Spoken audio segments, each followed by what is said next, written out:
process. As I said, one of my main missions was to win merit-based scholarships or financial aid to make education more accessible for my family.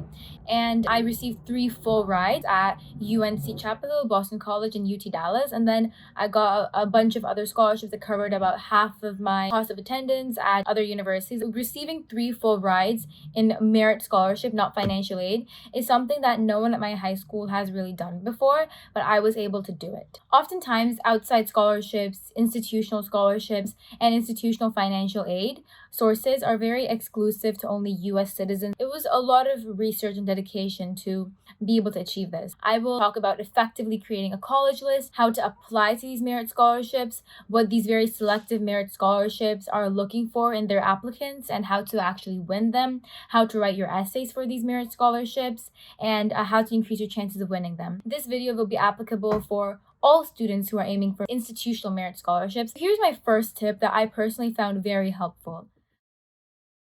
I would honestly suggest creating a Reddit account and join these 2 groups on Reddit. One of them is called A2C, which stands for Applying to College. And if you're an international student, I would also join the second group, which is called Into to USA. So that stands for International to USA. I would honestly recommend joining these Reddit groups because it's going to really help you when you're navigating through the admissions process, no matter what your background is, because this is a place where you can ask questions, you can explore threads, you can converse with different students who are in a similar situation as you, and it just offers a lot of guidance and support.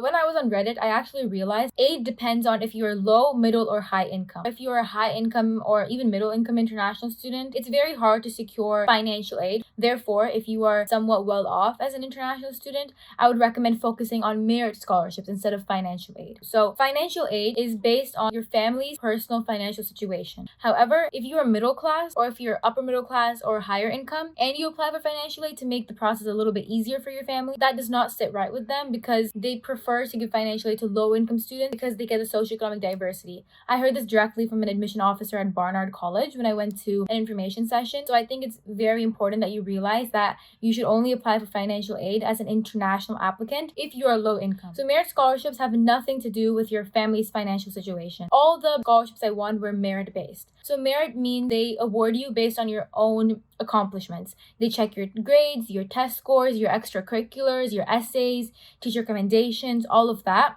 They look at how strong of an applicant you are compared to the rest of their applicant pool, and based on your own merit, they award you a full ride, a half ride, whatever they deem right. That's the essential difference between merit-based scholarships and financial aid.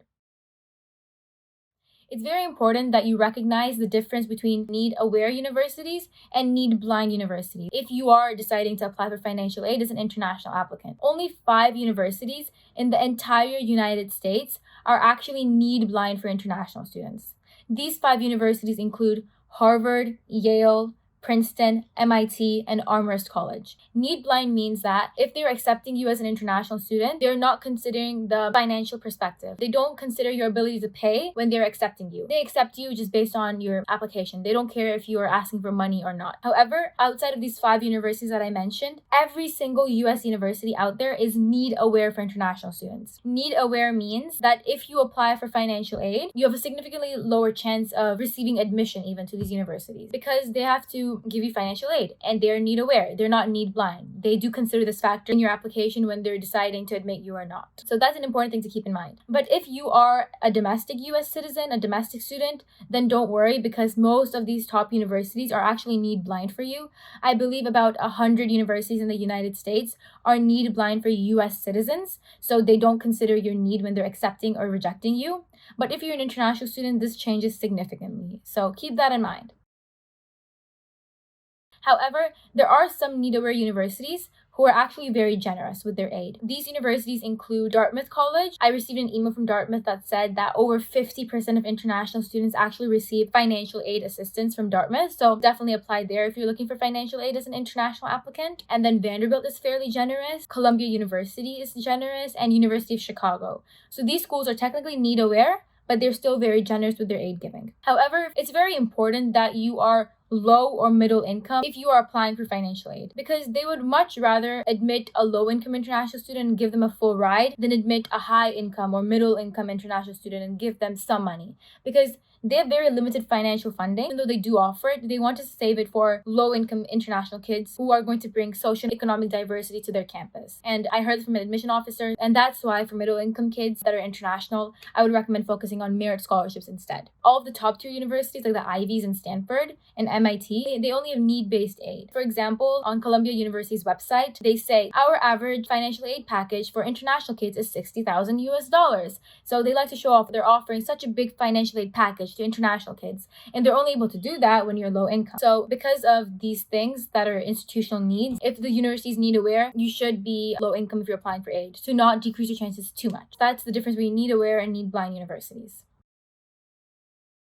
Middle-income students, don't fret too much about financial aid because merit scholarships are here to save the day. Here are some examples of amazing universities that offer merit-based scholarships. These include USC, Vanderbilt University, Washington University in St. Louis, University of Virginia, Emory University, UNC Chapel Hill, Boston College, University of Georgia, Baylor University, UT Dallas, UT Austin, Drexel University, Trinity College, etc.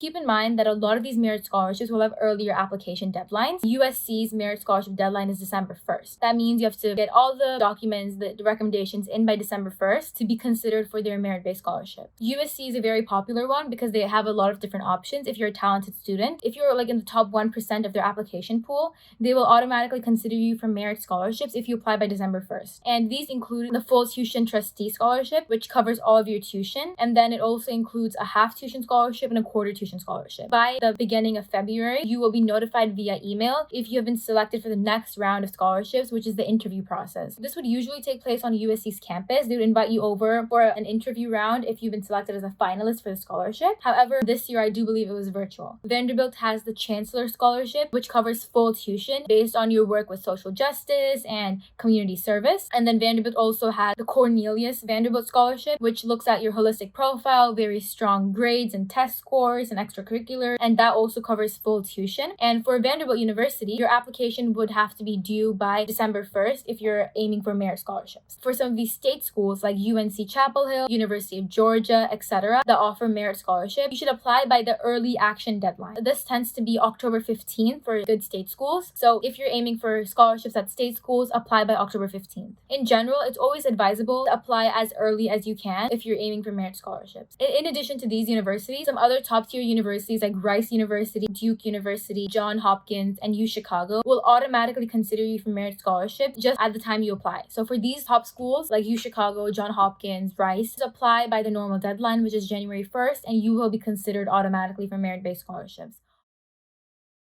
Here is how you actually go about winning these merit-based scholarships. Now I'm actually going to talk about how to craft your application. Top universities with these merit scholarship programs like USC, Vanderbilt, WashU, UVA, Emory, UNC Chapel, Boston College, etc. will look holistically at your profile. So the first category is, of course, high school grade. You should be taking challenging and rigorous high school classes. So for example, if your school offers 3 APs, take 3 APs and max yourself out with the high school resources. Self-study for a few AP classes to show that you like a challenge, you like rigorous academics. If your high school offers the IB diploma program or the AP capstone program and it allows you to take a lot of hard classes, take those hard classes. It's also important that you score well in these classes. So I would say 1 or 2 Bs a year is totally acceptable, but don't go for more than that. I personally didn't have the highest grades in my class. I wasn't like valedictorian or anything. However, my grades were within the range of Stanford, and that's what's important. Like plenty of students from my high school applied with higher test scores than me and higher grades than me, but that's not what gets you in. This is just one of the many factors. So challenge yourself and score well, but it's not the end of the world. The second main factor is test scores. SAT, ACT, all of that. If you're aiming for merit scholarships at these top tier universities, USC Vanderbilt style, you should totally aim for an SAT score above 1450 at the minimum and an ACT score above a 32. Now, the third most important factor, in my opinion, is extracurricular activities. It's very important that you have extracurricular activities inside as well as outside of the classroom. I was the founder of 2 clubs, the Math Society and the Women's Rights Club, and I was the president of of 3 clubs. So that shows that I showed leadership. I made an impact in my school campus. I also went to Oxford University for an MUN trip, and I was very involved in my school as well. However, I also had a lot of strong extracurricular activities that I did outside of school, and this, I believe, was what made me stand out. I started my own nonprofit organization called Fundraising for the Girl Child. I spread this organization, Fundraising for the Girl Child, to over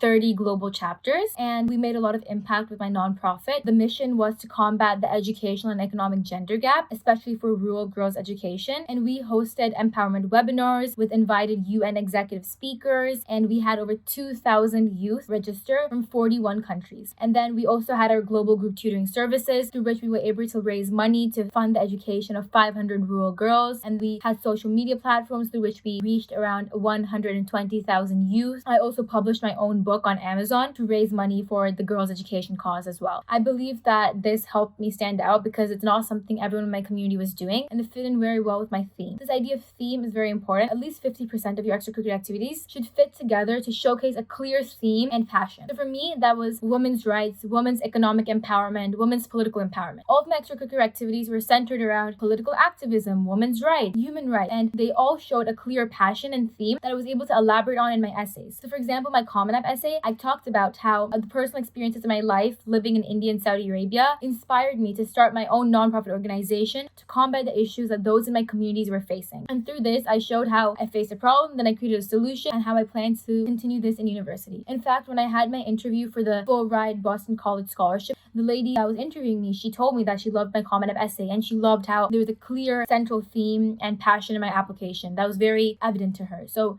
it's very important that your personal story, your essays, and your extracurriculars all come together to showcase a central theme. I would say that this is why it's important when you're aiming for top tier merit scholarship to have strong extracurriculars, strong essays that tie in together with your context and passion and extracurricular story, and then back that up with strong grades as well. So this is for scholarships at top tier universities.